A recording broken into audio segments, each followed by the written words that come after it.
All right, this is our 7th week, day 2. We're going to be reviewing CSS. I want to get into the layout mainly because I think that is probably the most difficult part to grasp. But I will cover some of the fundamentals as well and just give a good refresher on it. I know it's been a long time since we really touched any real CSS. When we got into Bootstrap, you may have seen that it does a lot of the work for us, and it may feel like that Bootstrap makes CSS obsolete.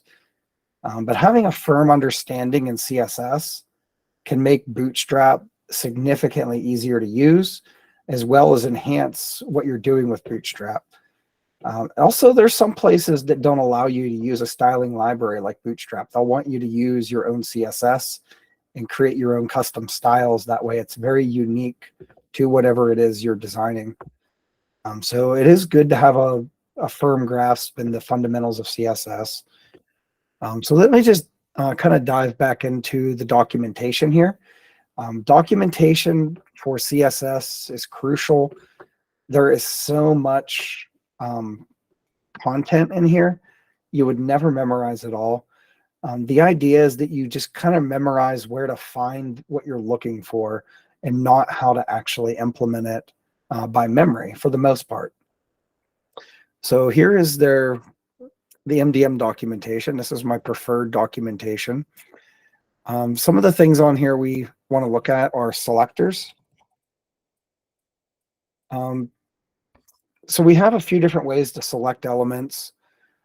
We did get to see this again a little bit in JavaScript, so that should have gave us a little bit of refresher on there.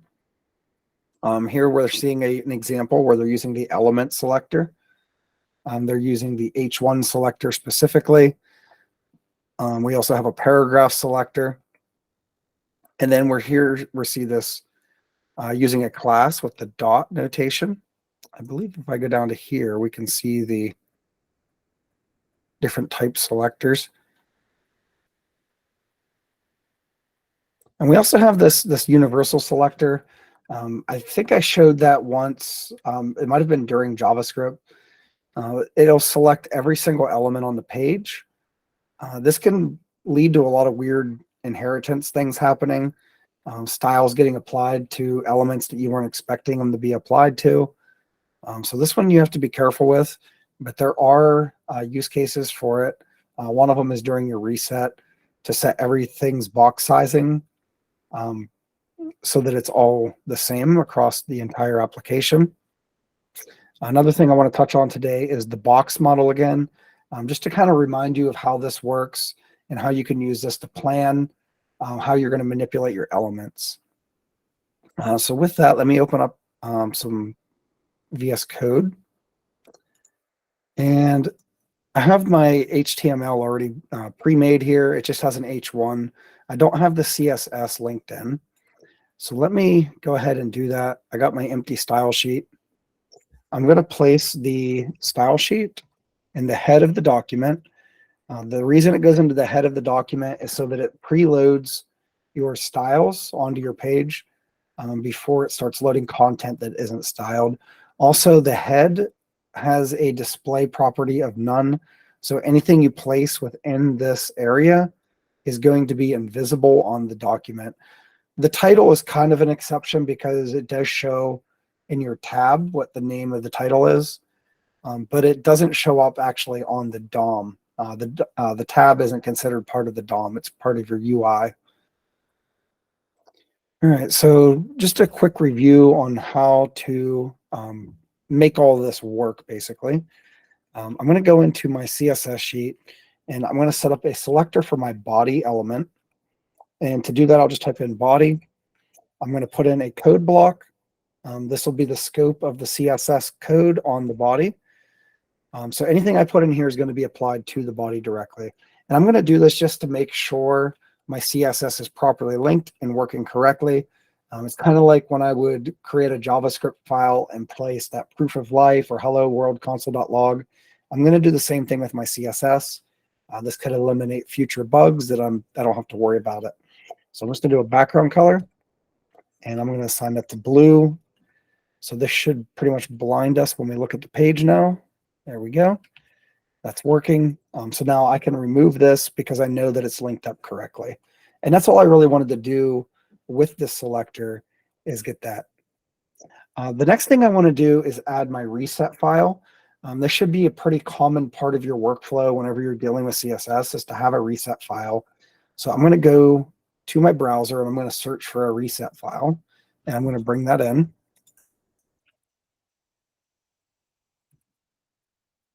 And we've been using this Meyer web link here at the top. There are some other ones available out there.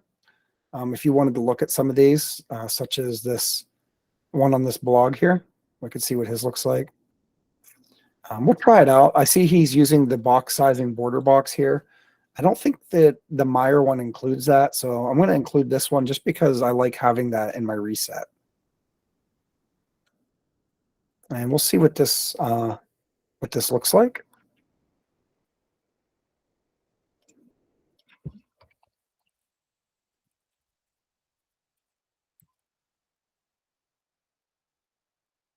Okay, this is imported in. So let's see what our text looks like now. And it didn't look like it changed my font. So maybe I'll go back with the other one and just include that one piece of code just because I like to have the Arials and all that. And this doesn't seem like it's doing all the stuff I like. I just wanted to try out another one.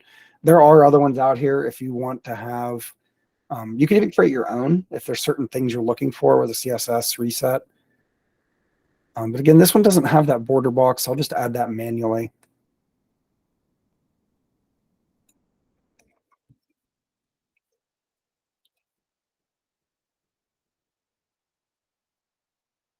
And I'll place that right here so that we get that little piece of that reset from the other one, this bit here. And what this does is it makes it so when you're setting your width, it doesn't account for the width of your border or your padding as part of the overall width.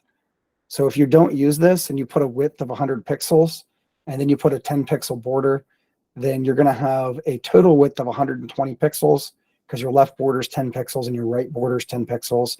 And it can throw off your math if you're trying to do everything pixel perfect. So having this little piece of reset here is great for setting your widths properly without having to think about the sizing and do any sort of adding up of your paddings or your borders. So that's what this here does. And we'll see what we should have our correct font size now. They're still not using that. I'm just going to throw that in my regular style sheet then. I'll put this on my root. Anytime you're using the root selector, this is called a pseudo selector because it has this little colon here. Anytime you're using the root selector, you're actually selecting your HTML. Yeah, Omar, you have a question? Yeah, the question is, don't we need to link the reset or CSS in index.html? Oh, thank you very much. Yes, we do. Crystal, did you have a question too, or was you bringing up the same thing? Could you go back over the reset one more time? Yeah, so I just copied in a reset from Google. I'm going to go, actually, I'll leave it because I can see they don't have the font sizes here. I typed in reset CSS as a Google search. And again, you can pick whichever ones you like. They always do a little bit something different depending on which one you pick. The one I went with is Meyer web one here, but I did take a code snippet out of this one from Josh W. Camu. The snippet I took was this piece right here, this box sizing. And I'll show that again in my code if you wanted to screenshot that little snippet. Okay. But let me go back into the Meyer web. This is the one I actually copied and pasted. So you just come in here and you just select all of this inside of this little pre-block, and you can copy. And then I'll go back into my CSS.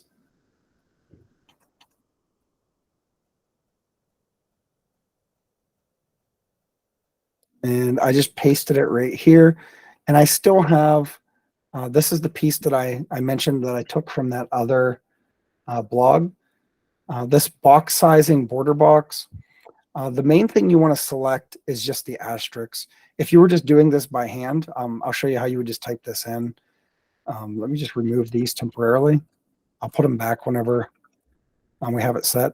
So if you just select the asterisks, at minimum, asterisks, which selects all elements, and then box sizing border box. These two pseudo selectors, they're also included in here. This before element and this after element. These are for like your unordered list or your ordered lists. They include these pseudo elements. Those are like the little dot in front of your list items.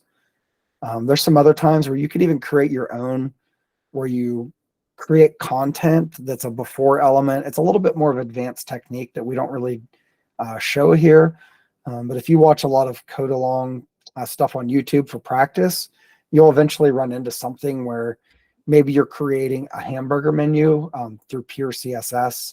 You're not using any sort of external library, and that's how you would actually do that. You'll have a minus sign, and with the minus sign, you'll use a before selector, which will create a copy of your minus sign above it, and then an after, which will create a copy of it underneath of it. And then you can stretch it out using your font size, and it will give it that look like a hamburger menu. So that's just one little tangent there about that. So let's make sure this is working now that we wired that in. Thank you again for reminding me to wire up the reset. That it definitely explains why I wasn't getting the correct stuff. So we can see now it took all the margin off the page. We have no margin at the top, no margin at the bottom. Let me just show the difference between these. Let me go side by side here with this. And I'll Control B that to get rid of the. So if I toggle my reset, we can see the difference here. It removes the font size, it removes this top margin, and it removes all the padding. When I toggle it back in, we can see all that comes back. The one thing I do want to change, though, I was actually in the middle of changing, is my fonts style here, or font family. I want this to be a sans serif font, just because I prefer it. It's just my preference. If I comment this out, you can see the difference between the two fonts. I just think this is a little easier to read up front. So anytime I'm building anything, I'll always use a sans serif. And then I'll use the serif font as an accent. So maybe my H1 is in a serif font, but the rest of my page is in sans serif font. And having that little bit of contrast does make things pop a little bit. The small details can really help out there. Also, I was mentioning the root selector here. This root selector is referring to HTML. So the HTML element surrounds the entire document. You can see the closing element here. So whenever you select root, it's going to the most outer element. In this case is HTML. I suppose there could be a way to create a document that has a higher level element, but I've never tried it. I think the browser would just end up creating an HTML element regardless. So, but this is what that refers to, your most outer element, which is in this case, HTML. And within this root element, that's also where you would assign any variables if you wanted to store colors. And then you could use those throughout your styles in order to actually set your colors. For example, I could say, actually, I need to look up the syntax again. It's been a while since I've used this. We'll go into MDN.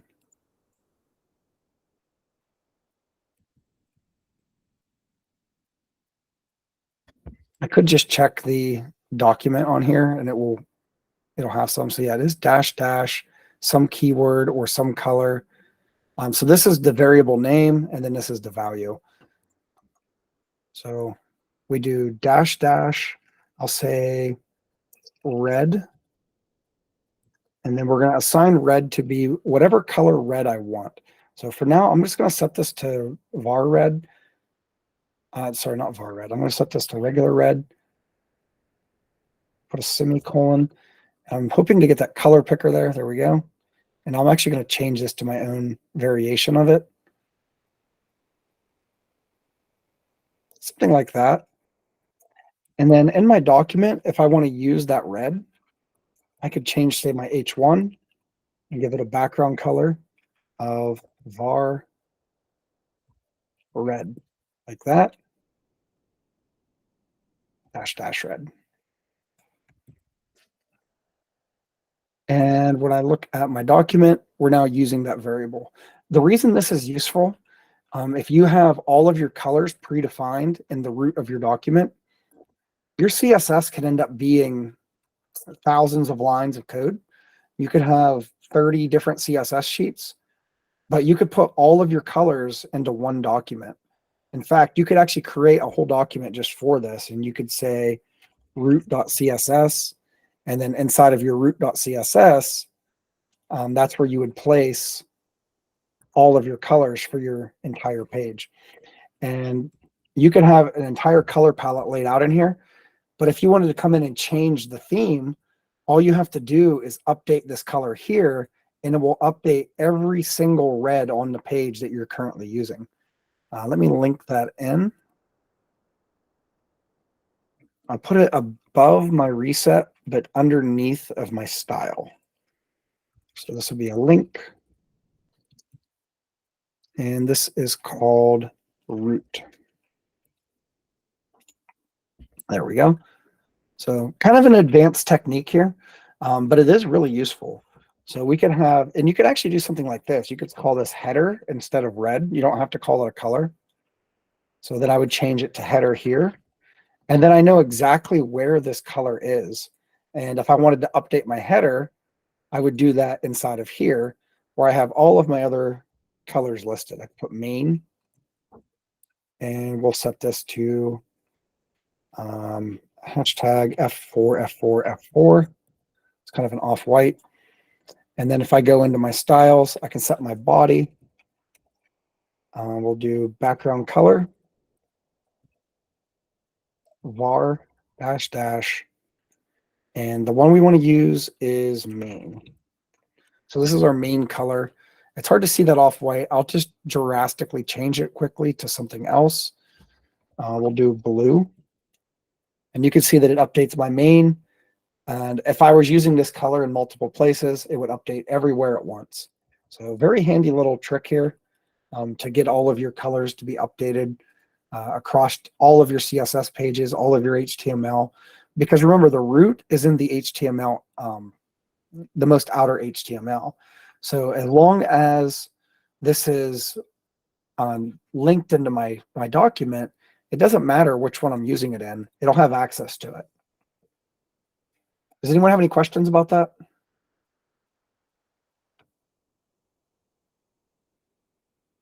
I know that's a little bit different than what I've shown before, but it's a really handy trick. It's a good way to just kind of make this more modular, so you don't have to update 10,000 lines of code. All right, so let's keep moving forward then. So I want to talk about the box model a little bit. And if you remember inside, yes, Ryan, you have a question?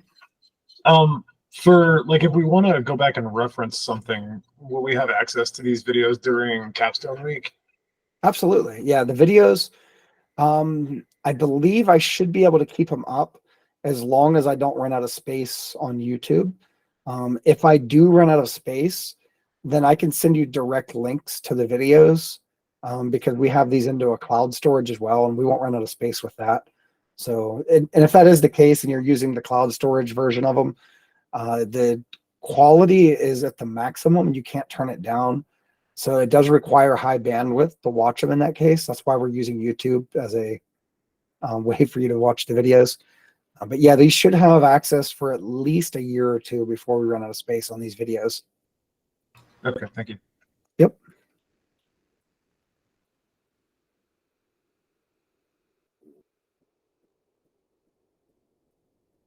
All right, so the box model.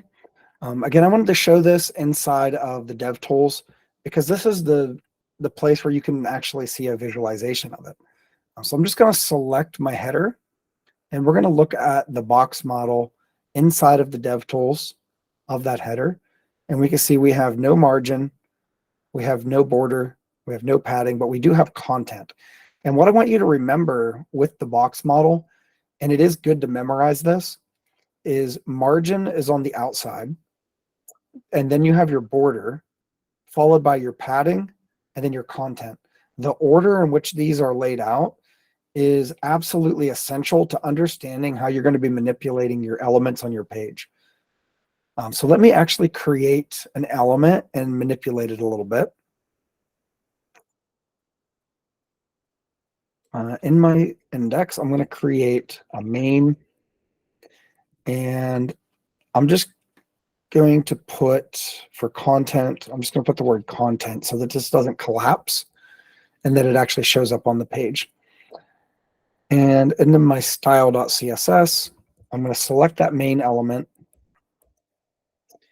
and I'm going to just kind of manipulate it a little bit. First, I'm going to give it a background color, and I'm going to keep up with our little thing there.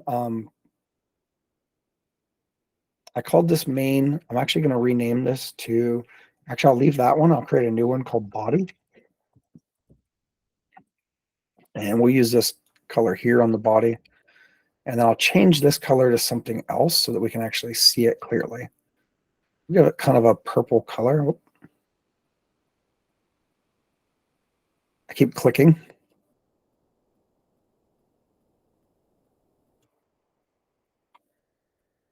Try something like that. Not sure why that's not letting me actually select what I want to select. It keeps closing on me. I may have to go to Google's color picker. That one's not behaving. This is another option as well. We can get our little hex code there and just copy that out. We'll go kind of a lighter right in there somewhere. And I'll just paste that in. This is what we want to use for our main and our semicolon. And it looks like it's showing up correctly. So now I'm going to reverse these so that my body is body and my main is main. I got to remember to put var -- main. There we go. Now I'm going to give this a height of 900 pixels. I'll give it a width of 500 pixels. And I may have to make this inline block in order to get it to not take up the whole width of the page. Okay, it seems like it's behaving, but I think it's a little bit too big. Let's go 400 pixels.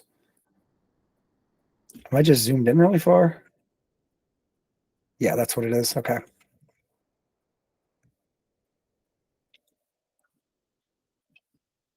All right, so there's our square.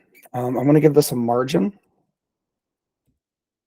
of probably 90 pixels just to get it away from everything. And then I'm going to give it some padding, 50 pixels. That'll push the content down. And then last, I want to put the border on it. We'll do 10 pixel border, solid, black, using that shorthand. And let's take a look at that box model now, and we'll actually see these differences shown on this element. Let me actually select it. So we can see our 90 pixel margin, our 9.6 pixel border. So we did lose 0.4 of a pixel there. I'm not sure what that's about. It might just be the way it rounded up. Perhaps if I were to change the value, it would fix it. We have a 50 pixel padding, and then we have 380 pixels of content. So if I highlight over this and I just kind of hover on it, I should get a tooltip coming up. I'm not seeing the tooltip. It usually tells me some information about it, such as the sizing and everything. I get it on the H1. Oh, there we go. So if you look at the bottom, it's at the very bottom. It doesn't show up when I highlight it, but it shows up when I hover it over here. It's showing that that is a 500 by 400 pixel element. And if I were to modify my reset to not use that border box, it would actually increase the width of this with the 90 pixels of margin and with the 10 pixel border on both ends, and the 50 pixels of padding. It would actually extend it out wider than what we would expect. So because we're using that reset, it's setting the size to 500 by 400, and it's not changing any of that. So it's taking all of that into account whenever it's deciding on the content size. So it's actually removing some of the content size in order to maintain whatever size we want our overall element to be. And that's like kind of a more expected behavior when you're dealing with sizes. I can actually show that. We'll go to my index and see if we can just, there we go. I will remove that and we can just see that whole thing shifted. And let's take a look at the box model on this now. So the box model showing 500 pixels on the content instead of 380. And when I highlight this, we can see the width is 619.2.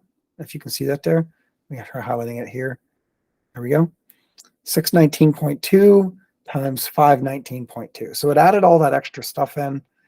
And if I go back into my code and I put the reset back in, you can actually watch this whole thing shrink the content down so that it fits the actual 500 pixel width. So that's why I like to use that box sizing border box selector. It just makes things a little bit easier when you're calculating all of that out. Does anyone have any questions about the box model?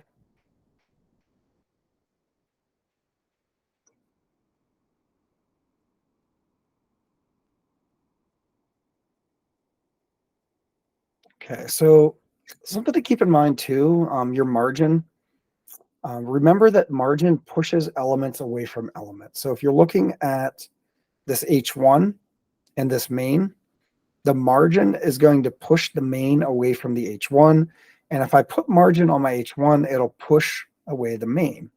However, margin doesn't push on margin.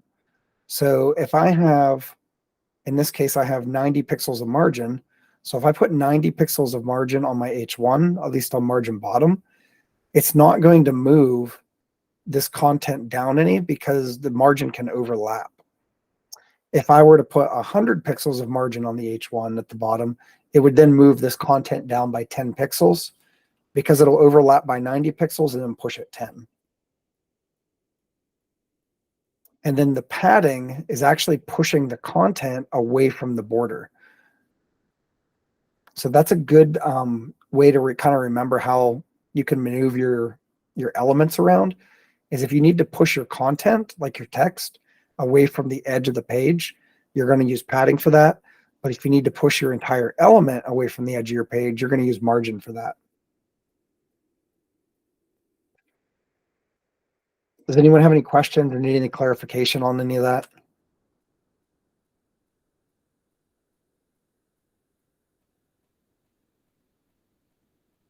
Awesome. All right, I'm going to go back into the documentation here. So we kind of briefly discussed these pseudo classes. I just want to kind of show this list of them here to see what all we have. These ones here that have MOZ, this is referring to Mozilla. It's referring to not necessarily Mozilla Firefox, but a Mozilla-based browser. There are other browsers that are Mozilla-based. So if you ever see MOZ, that's what that talks about. There's this active pseudo class. This would be like if you click on a link or you click on a button. A button's probably a better example. When you click on a button, the button goes down. At that time, the button is active. So that's what that's referring to. Checked, this would be like your checkboxes. Some of these I don't use, but disabled, this could be like for a link. You could make the link become disabled. You could also do this with a button if you add the attribute disabled to your button. Some of these you might have used, like first child. The first child selector will grab the first instance of an element. We have first of type, and I just wanted to show you all of these different pseudo selectors. We don't use a whole lot of these all the time, but some of these are pretty useful. You might find solutions that if you're having a hard time getting something to do what you want it to do, maybe check on Stack Overflow. There could be a solution using these pseudo selectors. This one's fairly new. You could say select an element that's let's, for example, a div, but not with a certain class. So you would, for this one here, you would say select all divs unless it has a class of large text, for example, and you'd pass that dot large text within the parentheses in order to make that work. So that one can be useful as well. But one thing to keep in mind is not all of these are supported on every browser. So I do want to show you another tool. It's called Can I Use. I just typed in Can I Use on Google. It's just caniuse.com actually. So if you click on this, you can get in here and see all of your different attributes. So for example, that not, we can see that some browsers don't have support. This version of Chrome 4 through 87, has 0 support for this. But it looks like the newer Chrome browsers, it's all supported. So anything before, it looks like between 2010 and 2020 doesn't have support. So this is something you want to keep in mind whenever you're using special selectors, or if you're using anything that just feels kind of odd and you're not 100% sure if it's something you should be using or not. Just double check it in here and make sure that it does have support. We can also see we have 0 support for Internet Explorer. Now, Internet Explorer is a deprecated browser. Most systems aren't running it, but if you're perhaps working for the Department of Defense, a lot of their systems are still using computers that have Internet Explorer on them. So you're going to you want to make sure on those older legacy systems that you're building things that have the older support with them. So using some of the latest techniques through CSS might not be advisable when you're dealing with legacy systems, especially if you start working in industries like the Department of Defense, or perhaps you're building, it's called intranet rather than internet. If you're building intranet systems, web pages for just inside of a business, and they're using really old computers for this whole system, none of it's connected to the internet, it still needs to have support in the browser. So come in here every now and then and check this stuff out. Here we have Flexbox. We can see we got support across all of the browsers now for Flexbox. Let's look at Grid. So Grid, it looks like we have some patches. If you prefix it with this MS thing here, you can make Grid work, but it does require a little bit of special setup. It doesn't work on this Opera Mini. I don't know who uses this browser, but I'm guessing some people do. So just one of those things to keep in mind. If you want to have support across everywhere, maybe use Flexbox over Grid for some solutions. WebGL. Yeah, so these are just the top search things, but I believe there should be a list on here. Here we have some latest features. So yeah, it's a good page to check out and just kind of see what's going on with support. Here's some statistics. It looks like there's better support for Firefox and Chrome than Safari. So that's kind of interesting there. I would have thought they were keeping up.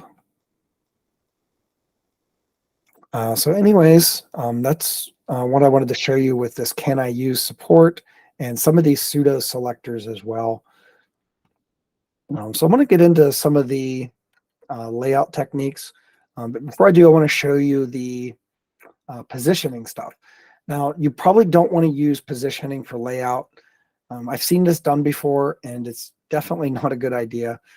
And what I mean is using like absolute positioning to place this on the page where you want it. So if I wanted this to be centered on the page and I wanted to use positioning to do it, what I could try to do is we'll go into style.css. And first thing I'm going to do is remove the margin and padding from it, just to make it a little easier to work with here. And I'm going to say position absolute. And we'll do left 50%. And it moved it too far over. I can use a translate. I'm not going to get into that. So instead of 50%, we'll just do 40%, 30. So we'll just kind of guess at it until we get somewhere close. And then we'll do the top. We'll do another 30% to see how that looks. And that's fairly centered until I open my browser tools. And you can see now we have a lot more space on this side than that side. And as this shrinks, eventually it starts to overlap. So it doesn't give us an actual centered element because it's centering it based on its relative parent. So what that would mean is if I put another component inside of this, we have this one set to position absolute. I'm actually going to set this to relative. And this would actually be a little bit better use case for this as well. We're going to remove these. Whenever you have it set to position relative, it keeps it in the flow of the document, but you can use this positioning here. It looks like the top isn't currently working because there's not enough space to move it down, but it did move it over. Again, I'm just going to remove these, and I'm going to place another component inside of this so that we can move that component around inside of this. And this would be a better use case for absolute positioning because you have more control whenever the elements are smaller. So we have this content here. Let me actually make this a paragraph. And I'm going to say content to be moved. And I'm going to set this paragraph to absolute positioning. I'm going to set the main to relative positioning. So this paragraph will be relative to this main. So whenever I'm saying go left, it's going to be going left from the main rather than from the entire document. Okay, so let me show that. We have it set to position relative already. So let me select the paragraph element. And we're going to go position absolute. And now I can maneuver this around inside of that container. So I can say top 50 pixels, and it'll move it down 50 pixels. Say left 70 pixels, and it moves it to the right 70 pixels. Again, this is something you only want to really use if you're trying to position something inside of something else. An example of this would be if you have an overlaid image, two images on top of each other, and you want to position them so that one's relative to the other. I actually at one time made a Pokemon game, and I took a picture of the Pokédex, and whatever Pokemon I was looking at, I overlaid the picture on top of the Pokédex picture so it looked like it was popping up on the actual little game screen. So just a little use case for where you might want to use something like that. Another one could be if you have a profile picture and you want the profile picture to be positioned in a certain part of the document. One thing that's nice about absolute positioning, it could also be a nightmare for you if you're not expecting it, is it takes it out of the flow of the document. So any other content within this isn't affected by this paragraph. So let me show what that looks like. I'll create another paragraph inside of here. I'm going to make this multi-line.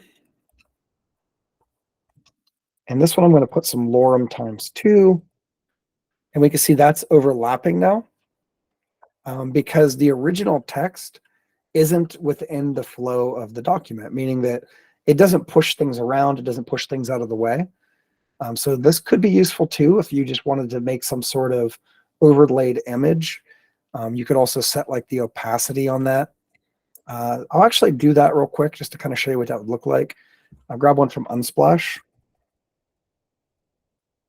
We use the city. I clicked on the wrong thing. that says Unsplash Plus. So I'll just use this one. And copy image address. I forgot where my VS Code was for a second. Let me put an image here.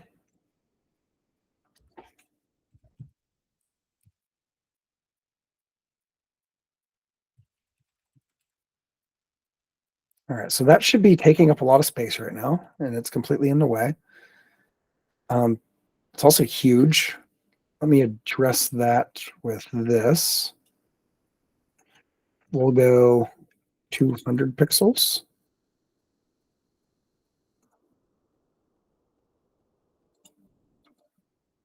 Okay, and this one is set to absolute positioning as well because it's a paragraph element.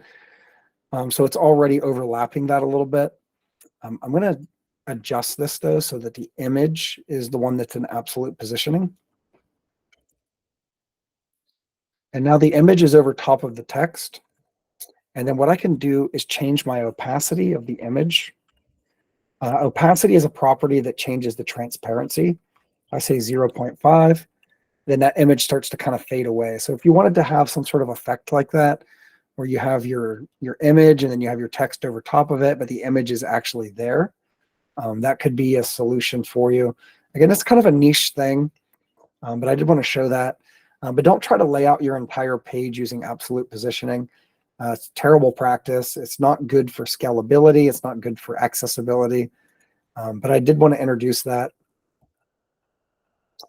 So that is the absolute. So now I want to show the next one. We'll do fixed positioning. So I'll do this on here. Fixed positioning is a way to keep something on screen at all times. So in order to make this demonstrate a little better, I'm going to set my height on my body to be 200 view height. And that'll make the page really tall. So I can scroll down and that's always on my page. You can see my scroll bar here going up and down. And it's just always there. You'll see this a lot with nav bars. So I just scroll down, the nav bar is going with you. You'll also see it with a back to top button. You can also see it right here with this Google Meet is sharing your screen. This was injected onto my page, kind of like a browser extension in a way, but it's actually part of the screen. So we can hide that now. So that's not in the way. Let me create a little button right here just to kind of show you what that would look like for like the back to top. We'll do that as a div. And I'm actually going to grab an arrow off of Iconify. If you remember from yesterday, this is the place where you can get symbols. So we'll get an arrow showing that this will take us back to the top. This one here should work sufficiently for that. And we'll set this to HTML. I'll grab this script element and place it in my document. And then I'll put the icon inside of the div. And now I'm going to give this a class name of BTT for back to top. And I'm going to select that in the styles. Just make sure I get my page up over here. And we can see little arrows already showing up there. Dot BTT. I'm using a dot because this is a class. And we'll give this a width of 70 pixels. This might not look right because I'm zoomed so far out. And let me actually stop fixed positioning on this one because it's messing it up. There's our little arrow. And we'll give it a background color of red. Yeah, width is too much. Let's go with 30 pixels. And we'll give it a height of 30 pixels. And I want to make it round. So I'm going to do border radius of 1000 pixels. And then I want to center the arrow within the element. So I'm going to do display, flex, justify content. center, align items, center. And now it's centered in there. And then the last thing I want to do is put it in the bottom right corner of my screen. So I'm going to say position, fixed, bottom, 10 pixels, right, 10 pixels. And there it is at the bottom right. And then I also want to give this the cursor pointer, just like that. So when I highlight it, it gives me that little arrow.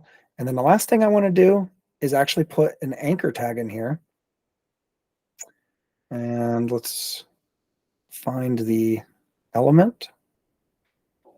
And I'm just going to wrap it around the entire div.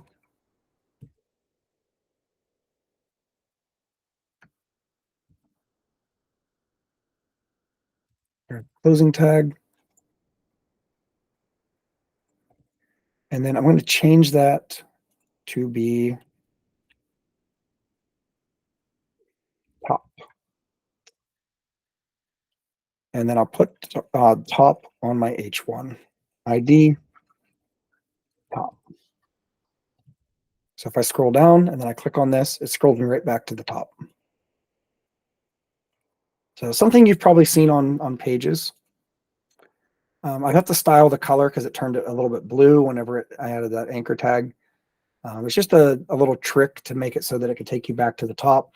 You could also do this with JavaScript.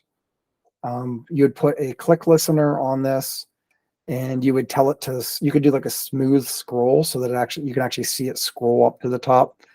And there was also like little libraries that you can add, and kind of like a Bootstrap library that'll automatically auto scroll you to the top. It actually might be a part of Bootstrap. I don't remember seeing it there, but we'll check on that tomorrow if you're interested in that. All right, does anyone have any questions about these different positions? I'm going to bring them up here, the list of them, just to show you where these are at in the documentation and what it has to say about them. So the static positioning, let me come down and see if it actually has. Yeah, so static, this is the normal flow of the document. This is the default positioning on every element. Anytime you create a new element, if you don't change the positioning, it's going to be by default set to static. And as you can see, the top, left, right, and z-index have no effect on static elements. So if you wanted to use z-index, this is actually a common mistake I see all the time. You'll have two things that are overlapping, and you'll want to bring one forward, and you're trying to apply a z-index, but you never change the positioning from static, and it just doesn't do anything. And I've seen people set the z-index to 1,000,000, doesn't change anything. So you just need to make sure you're changing this to relative in order to get that to work. Relative positioning, let me actually show this little demo up here for it. So, notice these two elements are still in the same spots.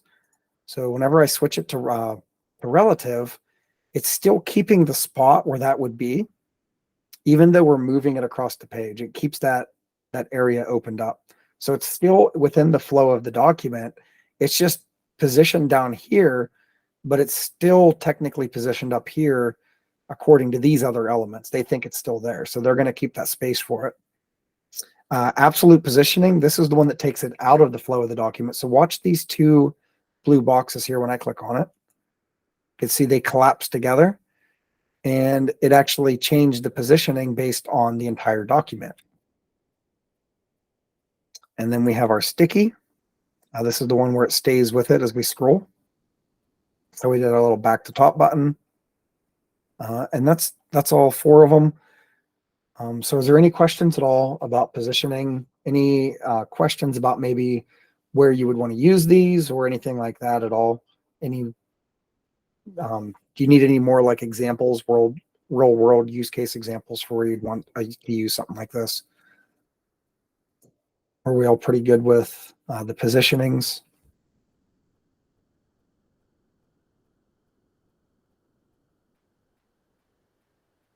All right, cool. I'll touch on typography a little bit. Again, I still want to get into that layout stuff because I feel like that's the most valuable part of this, but I still need to cover all of this other stuff because the more we remember about this, the easier it'll be when we start our capstone projects. Especially like knowing CSS will really help you if you're bringing a lot of Bootstrap in, because you'll know exactly what solution you're looking for and you'll be able to search for that in Bootstrap. So typography. Currently we have just this font family being set. I'm going to set a default font size here. Oh, I said font size. I like to go with 10 pixels in my root. Does anyone remember why I do 10 pixels in my root? Yes, Ryan. Because that's what sets the REM. Exactly. Yes. So REM is based on root, and it's going to look at the font size of your root, and it's going to scale it by 10 pixels for every REM. So what that'll look like, let me see what I have in my demo. I have some text in here that I can work with. So that's a paragraph element. So let me select that. And if I say font size 2 REM, then I know that my font size is actually 20 pixels. So let me switch this to 20 pixels, and we shouldn't see anything different. Exactly the same font size. So 2 REM, and it's exactly the same. Now I'm going to change my root font size from 10 pixels. I'm just going to comment it out. And it got a lot bigger because the default font size is 16. So if I change this to 16, we can see it's the same as what it was whenever I commented it out. This is by default what your font size is set to. So I like to set the default to 10 and then adjust everything on my page using REMs. And I do use REMs for all of my sizing whenever I'm building applications out. And the reason for that is if the user changes their default font size in the settings of their browser, like they come into their actual settings and they change the font size, it will actually change the root font size in the HTML. And for accessibility purposes, you want your entire page to scale together. So if they want to use larger font sizes by default and they go into their browser settings and change that, then you don't want to break the page because they need to be able to have larger font sizes. Scaling it in with the zoom isn't exactly the same as scaling it in by changing your root font sizes in your browser. So there are some use cases for this. Accessibility is the biggest one. So instead of having these as 10 pixels here, I would actually want to put these as 1 REM.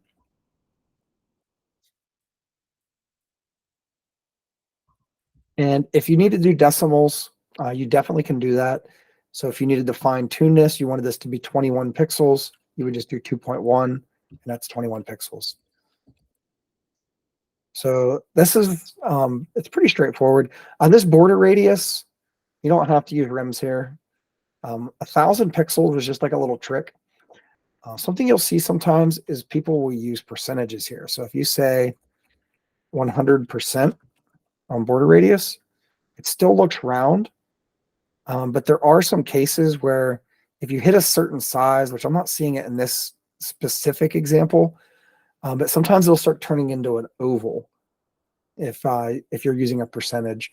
So I like to use a really large pixel value, and it'll always be a circle. It's just a little trick. If you're ever running into an oval, that's probably all you have to do is just change it to be a large pixel value instead of an oval. And we shouldn't have any issues there. All right, so I did go over a lot of different properties here, but I didn't talk about all of them. The cursor property I mentioned briefly. Again, that just changes your mouse. Let's see if it actually gives us some other examples of what we get. We have our copy. There's all kinds of different ones here. There's a grab, move. So that you don't have to stick with the classic cursor or hand or pointer, sorry. You can use any of these. Also got weight, see what that looks like. So we get a little spinner there. If you want to be a little nefarious, you can make your entire body have that spinner. So whenever anybody's on your page, that's all they see. I don't know why you'd actually want to do that, but you could also come up with, I know there's a way to do custom cursors. I never actually implemented it myself. It's something I want to learn to do myself as well, but you can import custom cursors for this as well. I believe it's similar to the process of importing custom fonts, but I'm not 100% sure on that. There might be something to look into though, if you're interested in having your own custom cursor. Something else I've seen, which is typically done through another library like Bootstrap, but I don't think Bootstrap has this capability, is a cursor tail. So as you move your cursor around, it actually would trail like sparkles or something. Typically, you only see that type of thing on a web developer's portfolio because they're trying to show off. And all it does is lock a div to your cursor, and that div has some sort of animation on it. All right, so we're getting pretty close to our break. We'll start our 10-minute timer here. Unless somebody has a question, go ahead and ask any questions you do have. But after we do the break, then I want us to get into Flexbox and Grid. Yes, Crystal. What was the BTT again? I got kind of hung up on that. Yeah, so this is a dot right here. So this implies that this is a class. So I use the dot BTT selector in order to select my BTT class. And if I scroll down, you see that class attribute right there. So it was just a way to select this div. Another way to do this would be with, I could use this ID. I believe I could get the same results by selecting that ID. So if I were to change this to hashtag top, I have 2 hashtags.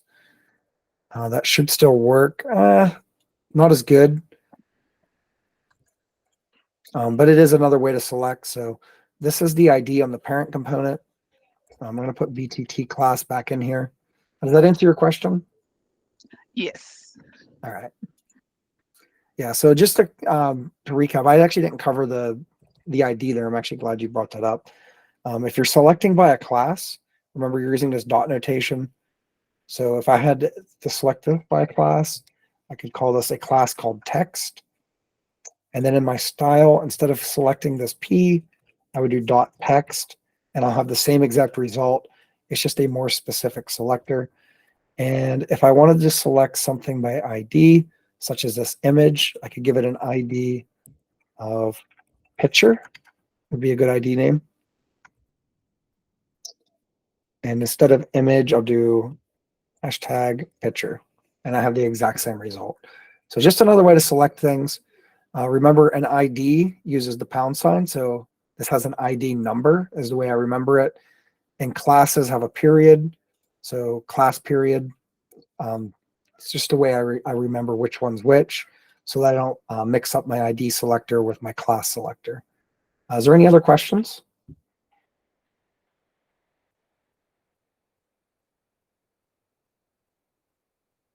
All right, let me start the 10-minute timer. And then when we get back, we'll get into Flexbox and Grid again. I'll keep it as high level as possible so that we have time to practice. The easiest way to get questions and the easiest way to understand is to mess it up, basically. Try to build something, try to lay something out. And when it goes wrong, that's the best time to start learning, is because you'll have to learn from the mistakes, if that makes sense. All right, let me get the timer going. And when we get back, we'll get into Flexbox. I'll see you in 10.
All right, welcome back. Let's start diving into Flexbox and Grid. This would be the preferred way to lay things out. Before I do any sort of laying out, I always like to draw using a drawing application. My favorite one is Figma. I'll just search for Figma on Google, and we can see that it allows you to sign up here. Figma's free. But they do have like their premium versions of it. And then you can just create a new Fig Jamboard. And once you're on this screen, you can use the tools in the toolbar here to create how you want to lay this out. For web pages, I usually use sections for everything, just because it kind of gives you that nice look. I've seen people use tables. I'm not really good with those on here, so it's not really my thing. And I've also seen the shapes being used. So if I were to select the square and draw this, and then I'd have to change this to no fill, and then maybe change the background color to black.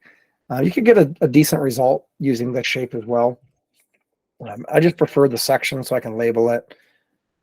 So I'll put this here, and I'm going to call this body, meaning it's the body of my page.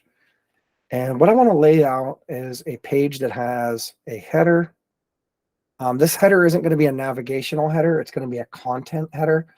So this could be a picture or an H1, just some sort of heading at the top of the page. And I could give this like a background image as well if I wanted to. We'd call that like a hero image. And I could make this as tall as I want or as short as I want. I'll just do a normal size header.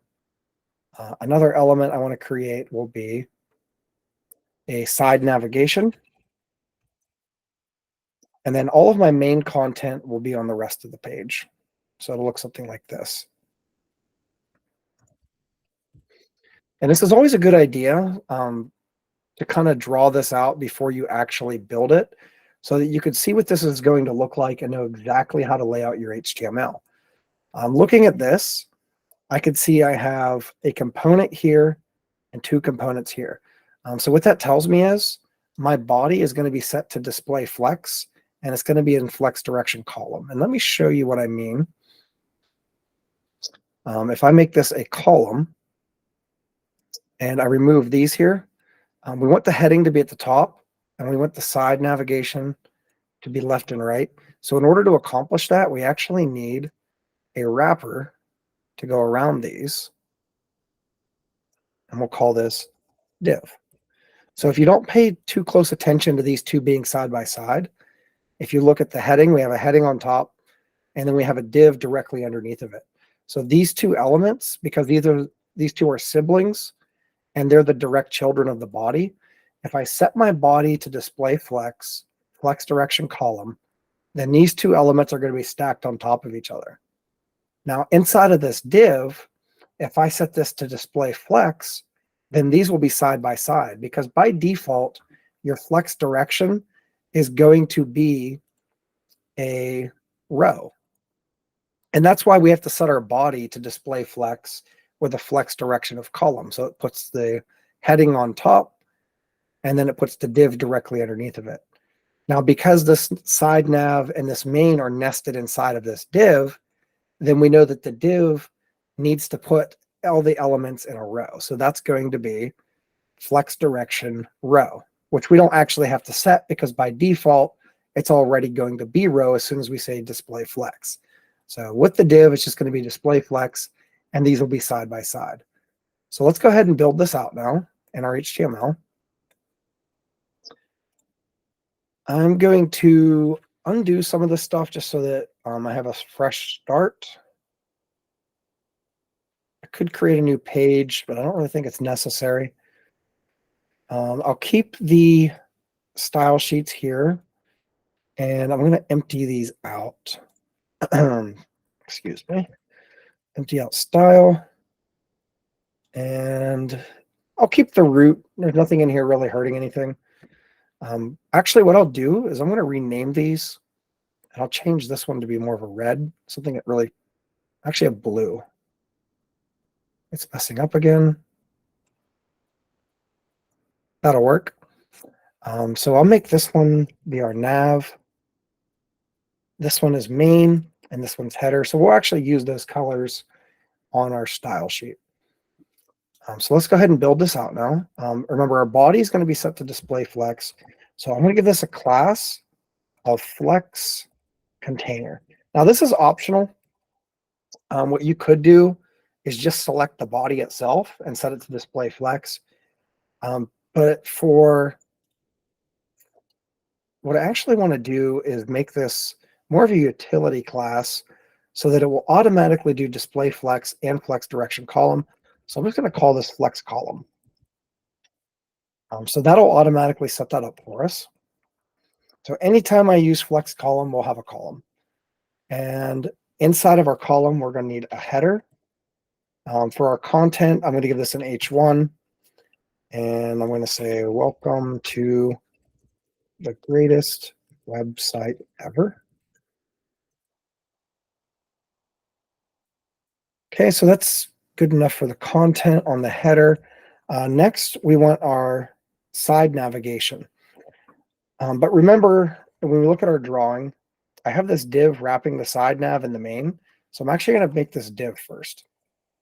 So I'll put the div in. It's just a generic divider. It doesn't mean anything. It's just a way to separate these two elements that are not related whatsoever. And a div is ignored by screen readers and by search engine optimizers.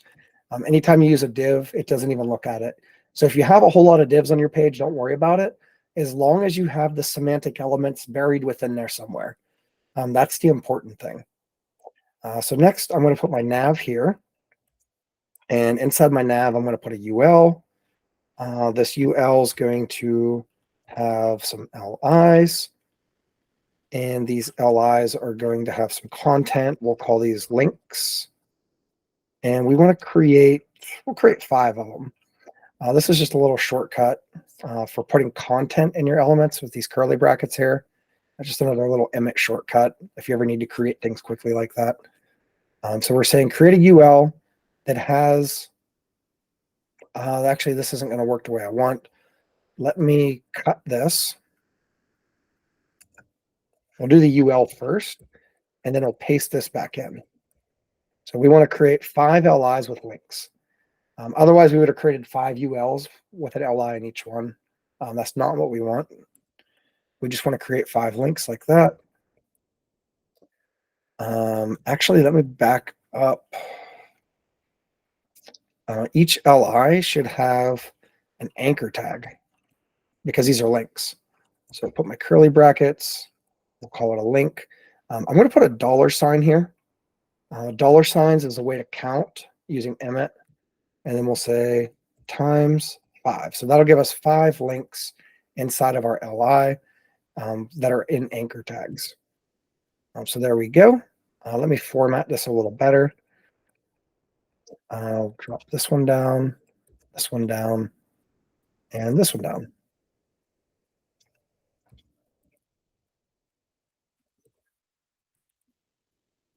All right. Oh, that's not exactly what I wanted either. I'll just do this manually. It'll be quicker than trying to figure out the Emmet shortcut. Each of these need to be in an LI.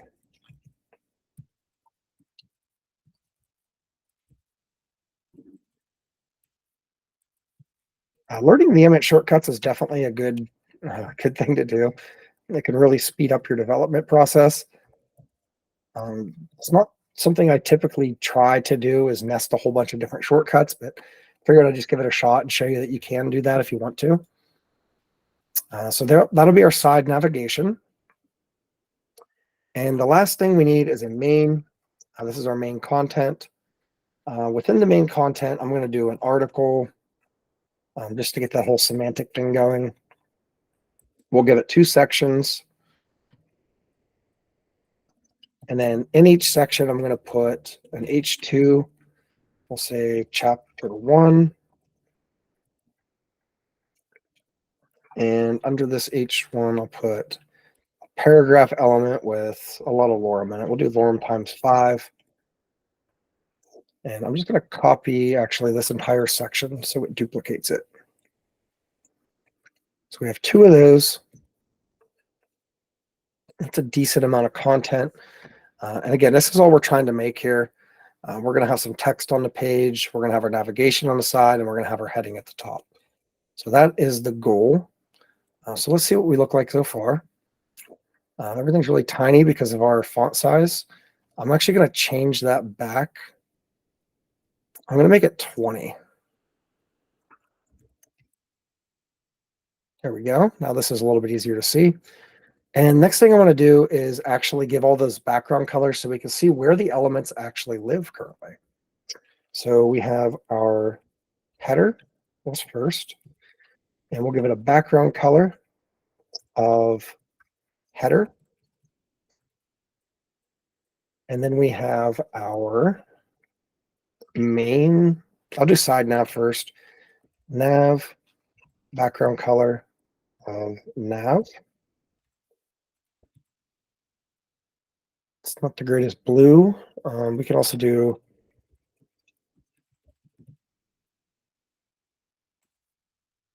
that's not going to apply because those are links. I'll have to do those separately. There we go. And then finally our main with a background color. And I'm only doing these background colors for the demo. You wouldn't typically make each area a weird color like this. I just want to show you how this is currently laid out. So currently we have our header at the top. This blue is our side nav, and this purple color is our main. So everything's stacked on top of each other for the moment. That's almost what we want, actually. What I'm going to do is set my body to display flex. And now we have our header on the side, and we have our div on the right. Oh, that's right. I created a class, and I called it flex column. So let me just make sure I ask what I called that. There it is, flex column. And flex direction column. So everything is still stacked on top of each other. I like to just do it this way so that I can actually manipulate things left and right using justify content and align items. So setting things into a flex container can make layout easier. The next thing we want to change is our div. Currently our div is set to have this stuff on top of each other. By default, they're block elements, so they're going to stack. Where is that div? I want to give this a class of flex row. And again, these names, I'm just using these to kind of create my own version of a utility class, something you'd kind of find on Bootstrap. And then flex row just sets this to display flex. And if we want to be explicit about it, we can say flex direction row, just to make sure that this would override if we wanted it to. Even though this is the default positioning, this gives it a more robust version of this utility class. If we had this set to column manually, then this would override it and fix it. So we have a little bit of spacing issues here. So we can fix that with, we'll do, first I want to give this a little bit more height. Let's say 50 pixels. Then our nav, we'll give it a width. I'll do 25 view width. So it takes up 25% of the view width. And for my main, I'm going to do 75.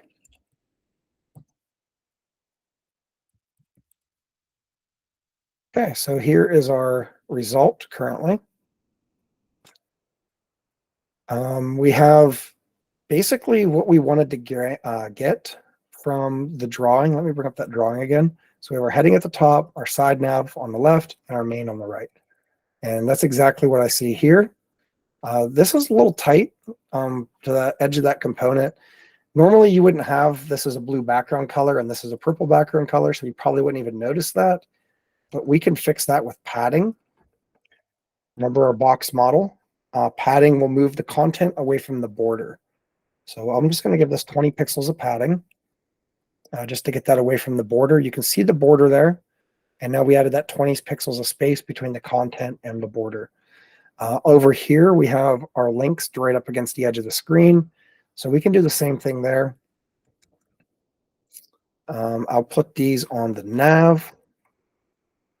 And I'm also just going to throw some padding on the header just so it's all uniform. So everything has 20 pixels of padding, and we have the layout we were going for. Does anyone have any questions about what I've done with Flexbox? Is there any confusion maybe with how I got this layout to work? The hardest thing to remember with this is everything's in a box. And that box is either going to be set to a row or a column. And then you can nest boxes inside boxes and with inside boxes. So if I wanted these to be horizontal, then I would set those to be Flexbox. I would actually have to select my UL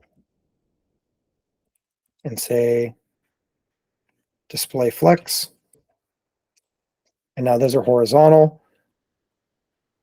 So you can literally put things anywhere you want just using this manipulation with Flexbox. You just put things horizontal, then you push them apart. You put things vertical, and then you push them apart, or you move them to the bottom. Something else I could do here would be align item center, and it moves them halfway down the screen, except I don't have the height for that. So I'd have to do, what is our current height?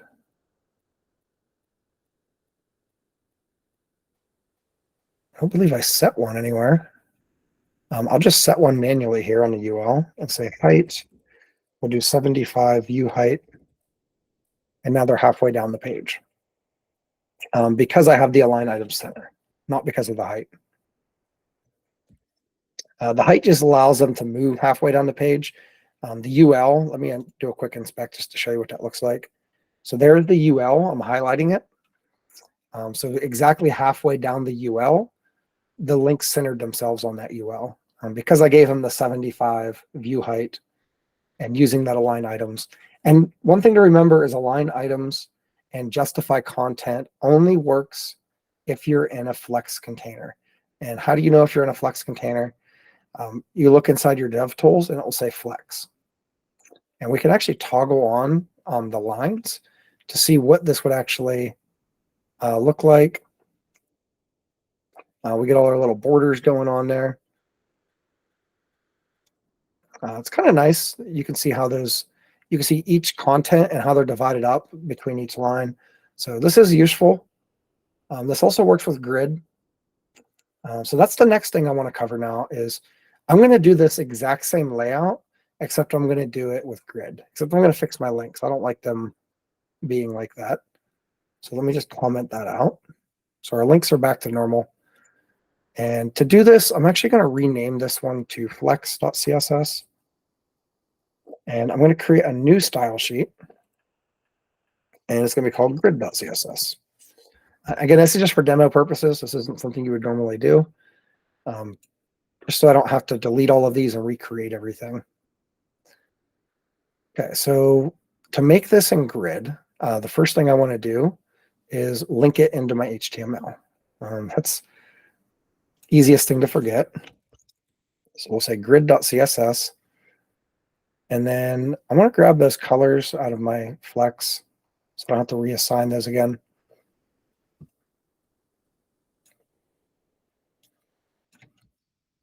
I'll just paste these in here. Again, this is just for the coloring. I'll remove these other sizings off of it for now. Remove this comment. Just so I don't have to redo all the background colors. So far, all we've done is added background colors to each element. I haven't actually set anything up. So next thing we would want to do is decide where do we want to put our grid container. So looking at the drawing, with grid, we don't need this wrapper anymore, this div. See if I can just select that div. It ain't going to let me. I'll just drag it over here, put these back in. The reason we don't need it is because we can tell grid exactly how we want to lay our page out without having to put things inside containers like that. We just tell it, just go here. We just want it to look like this. We want our side nav here. We want our main here. We want our heading there. and I don't want to put everything inside divs. So that's where grid makes a really good solution. And some people think it's easier to read. It's up to you if you think it's easier to read. I personally just use Flexbox for everything. There are times where grid can only be used. And typically when that happens, I'll change the design just to continue using Flexbox. If I can't change the design, then obviously I'll use grid. It's just not my thing personally. I like Flexbox a lot, but I will show you how to use it because it is very powerful. It's just, it takes a little bit more setup is the only thing with it. But it doesn't require those wrappers. So that is nice. So in our body, we're going to set our body to be display grid. There would be no change with this. Let's take a look. Being display grid. One thing we can do though is click on this and we can see our grid lines. We don't currently have like anything spread out yet, but we can get these to where we can look at them. So we do get some tools by toggling that on and off, but just setting this to display grid does nothing. The next thing we need to do is set our template area. So we'll do grid template areas. And this requires some strings. So I usually like to make this multi-line. I'll put my semicolon down below, and then I'll put my string here. And I'm just going to put in like header, header, header. So I'm going to have 3 columns, and the whole top 3 are going to be the headers. And then in the middle, we'll put nav, main, main, and nav, main, main, like that. So what I did was I basically drew, it's kind of like drawing in that application. I'm drawing my application here in a string. I'm saying the top of this is going to be my header, and then I'm going to have my main in this little quadrant on the bottom right, and then on the left side I'm going to have my nav. So I'm defining that area. Now I need to actually tell it this header is the header that I'm referring to down here, because these are actually variables. Now we need to actually assign the values of those variables by saying grid, the grid item. I'll have to look this up again. I think it was grid item. No, it's grid area. So let me just bring that up in here so we can see that. We'll just go to the grid in general. Grid template areas. So here they drew it out to show what that's going to look like. They're using letters for their variable names. You can also leave spaces with a period. And then let me get down to the actual syntax. And here they're assigning their header to have a grid area of head. And they called it head in their template area here. So that's what we're trying to accomplish. So I'm going to say grid area header. And the reason I'm saying header, and notice I'm not putting this in quotes, it's just like a variable. I'm assigning the value header, is because I called this header.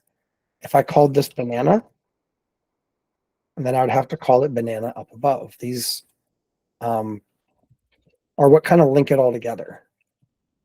So it doesn't matter what you call it, as long as you call it the same thing. And you can see my header is now across the top. I'm going to call this header though, not banana. I just wanted to show you that you can literally call these whatever you want. I just like to make them meaningful. And the next grid area is going to be our nav. And the final one is going to be our main.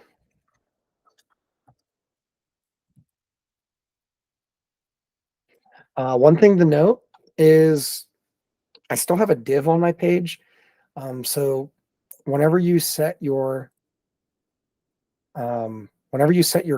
flex, sorry, not flex, your grid container, you want to make sure that whatever the children are, direct children of that container, those are the ones that are actually being set. So because I have this div, everything inside that div can't be selected. So I can't select this now. So I actually need to remove this div out of here in order to make this work correctly. Find that closing div. There it is. Okay, so that's pretty similar to what we had. The only difference right now is the width. So let me put that width back in there. On display grid, we can go to nav and say width of 75 EW. Whoops, that was the wrong one. Let me do that to my main.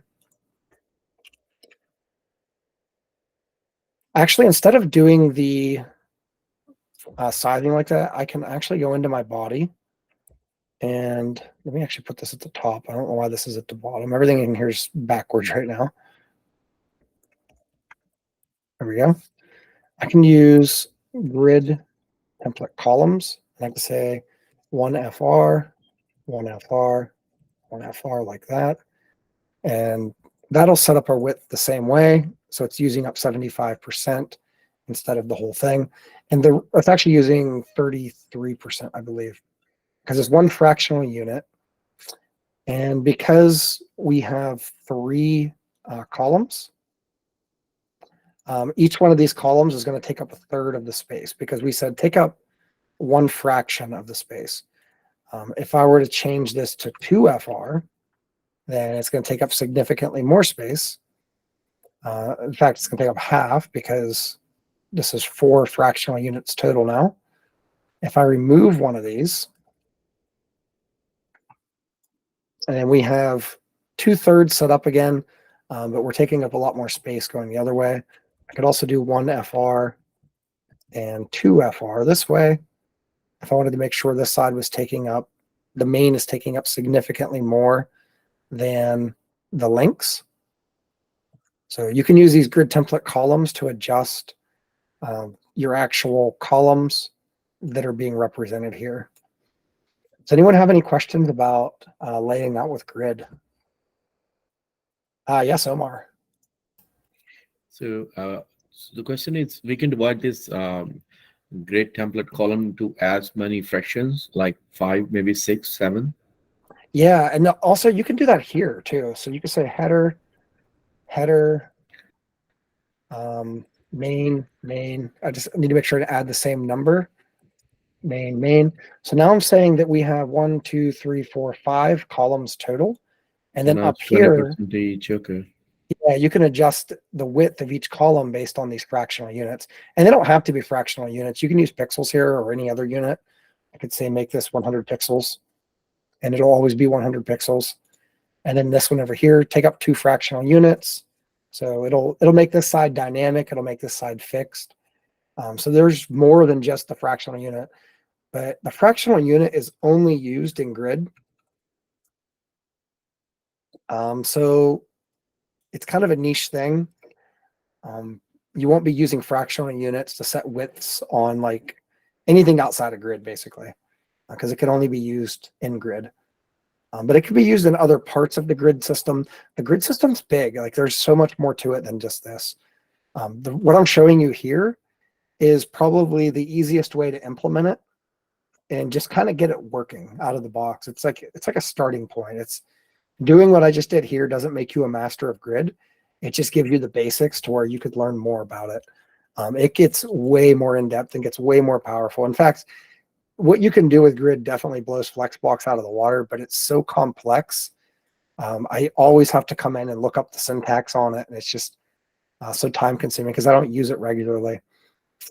So we have all these different things in here. This grid area in general. This is the one we just used. There's another one in here, grid template area. No, just grid template, sorry. This one you can set up sizes inside of the grid template like this. It works similar to the grid template area, but it gives you a little bit more dynamic sizing. As you can see, they're skipping spots right there, and then setting the sizes of everything. It's a pretty powerful tool. There's also you can do this where you create your own columns and your own rows by setting up your grid columns and your grid rows separately. I believe it's this here. Yeah, so this can do quite a bit. This span thing, this does more than just making the length of it. It also like changes how it grows and how it shrinks. It's a very powerful tool. But again, support, well, let me see. I think it was showing grid was, yeah, it's actually got really good support now. So there's no reason not to be using it.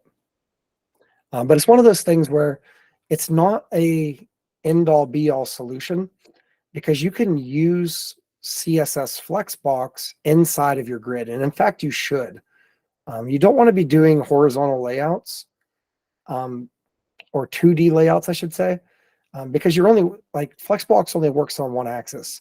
So if you're only laying out in one direction, then you probably definitely should be using Flexbox for that.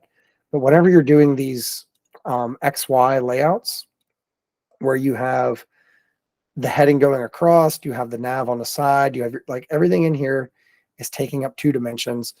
Whenever that's the case, grid is the best option for that. Again, I showed you that you can accomplish the same thing using Flexbox, but you do start to get a lot of divs going on. But whenever you're actually laying something out, and I'll actually show an example of this. I'll this heading here. I'll put some elements in here. I'll put like a logo over here. I'll do that as an H2.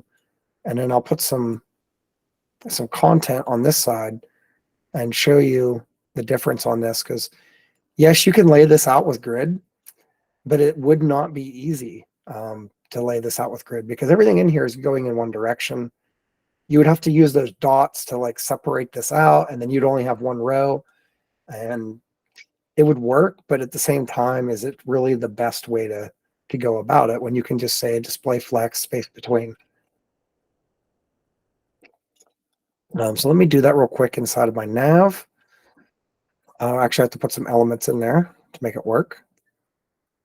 Where's my header? It's collapsed. So we have the H1. I'm going to make this shorter.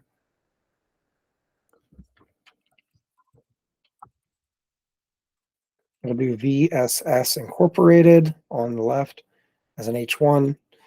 And then we'll put a div for other content, and we'll do a UL li times 3 anchor tag that includes a link. And we'll just do like home, about, sign up, something like that. I forgot to put these in anchor tags.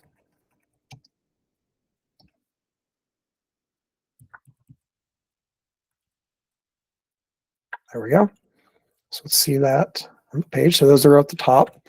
Now what I want to do is go to my CSS for, I'm working with grid, and I want to select the nav, which I already did here.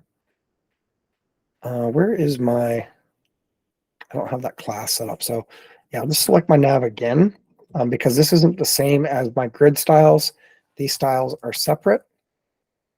And I want to say display flex. Actually, this isn't my nav. This is my header, sorry. Header, display, flex, and then flex, sorry, justify content, space between. So that pushes my logo to the left, it pushes my links to the right. And now I just need to select those links. So to do that, I believe those are in a div. Let me double check that. Or they're in a UL actually. So let's look at the, we have a div, we have a UL, and then we have the LIs. So we can select this UL, I'll put a class on it, and we'll call this header links. I could also do this as an ID. In fact, I am going to use an ID just because this is going to be the only one. Header links. And I'll select that here, hashtag header links. And we'll say display, flex. And now those are side by side. The next thing I need to do though is put some space between them with the gap property. And we'll just give those 10 pixels a gap so that they have a little bit of space between them.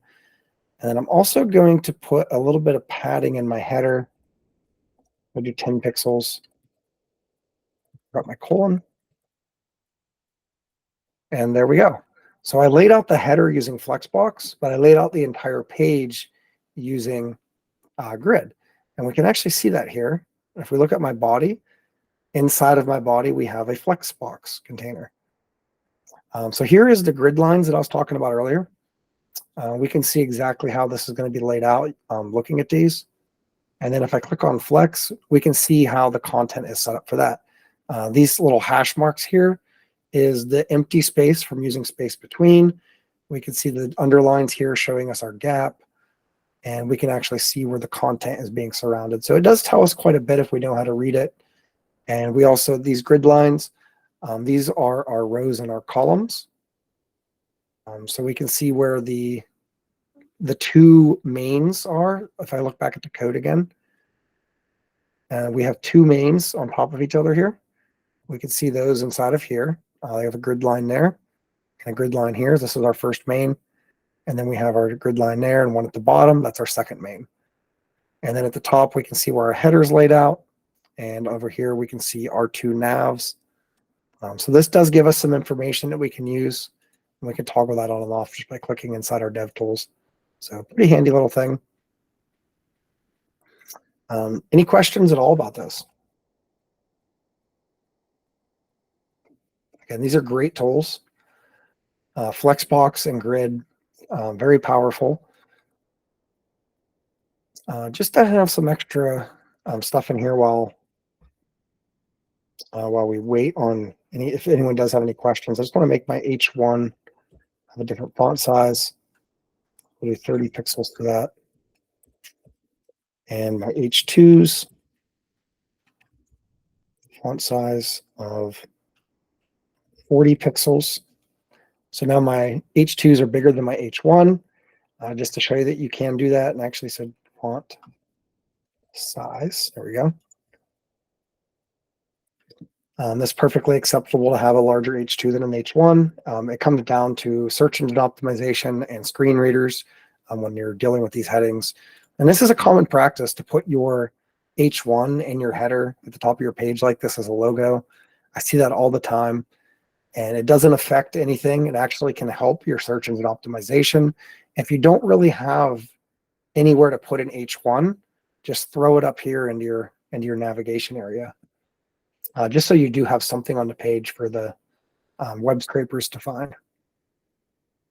Okay, so there's no questions then about these layouts. Again, this week we don't have any assignments that are graded, but we do want to be practicing. I am going to throw the W3 schools out there again just to show you that. And I'm also going to bring back CSS Diner. I know it's been a while since we've done that. It could be good practice to run through all the selectors again just to get that feel for it. If you feel you need a good refresher on selectors, that's a great tool. I usually do that about once every month or so, just to remind myself how they all work, because there is so much stuff you're learning here. It's impossible to just memorize every single type of selector and how they work. So let me bring up W3 Schools, and we'll see what kind of resources we have here for CSS. So I'm going to click Learn CSS, and we're going to go down to, here is the exercises. If you want to do the exercises, feel free. The quiz is a great resource. This one's a 25-question quiz. This is a great tool for just like remembering this jargon. And this is actually, this terminology and everything from these quizzes is important. You're going to be expected to use this terminology while you're being interviewed. So make sure that you're coming through and doing these type of quizzes. And not just on W3 Schools. I believe there's actually stuff on Mozilla as well. So if you wanted to do some practice on here, let me just type in CSS. They have their tutorials. Let me see if there's a different one.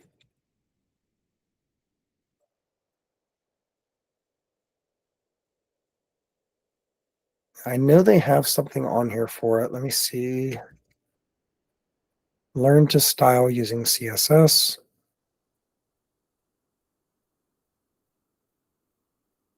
I've definitely seen them here before. They have resources on here. I have to do a little bit of digging to find them. But if you want to dig through these docs to see if you can find the quizzes, I know they're here somewhere. I've been under building blocks.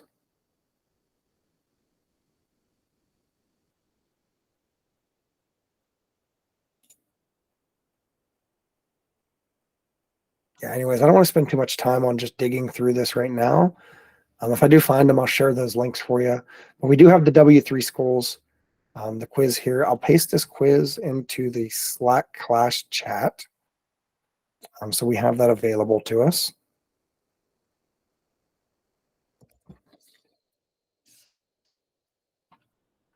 Go through this quiz and see if you can get through all the answers. Again, this isn't graded. It's just for your practice. It's for your own good to learn this terminology and be better with the CSS jargon, so that whenever you're doing your interviews, you can talk to it. And if you don't know any of the answers, this is a good way to learn some little tidbits. And then if you run out of time there, you can always get back into the exercise. And then I'm also going to throw out the CSS Diner again. So to get to the CSS Diner, you just Google search CSS Diner, and it'll be your top link here. So let me back this up. Just to kind of remind you how this works, these elements, these plate elements, they're not real HTML elements, but they're representing elements as if they were HTML elements. So in order to select a regular CSS selector, you would just type in plate. And you can see over here in the examples, this is giving you pretty good information on how these work. So the letter P selects all P elements. And if we were going to look at that in CSS, it would look like this. We'd say plate, and then we put in this. Again, this isn't a real element, but if it were a real element, that's what it would look like. And it's kind of representing an element like a P tag or a div or a section, any element you want to select without using like a class selector. So for this one, we'll type in plate, enter, and we're on to the next one. Are there any questions at all?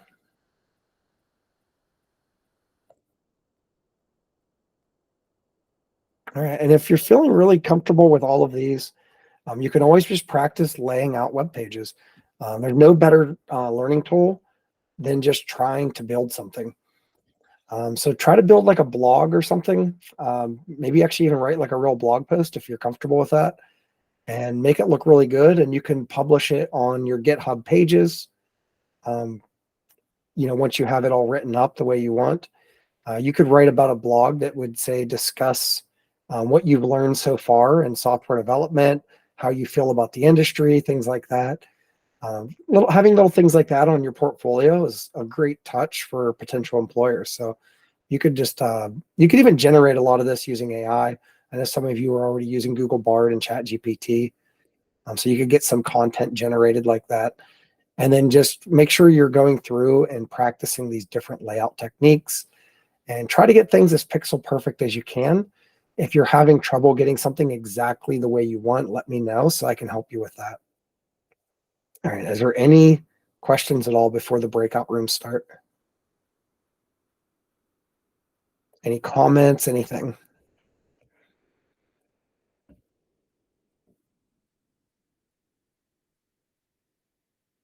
All right, I'm going to open the breakout rooms. Let me stop these recordings.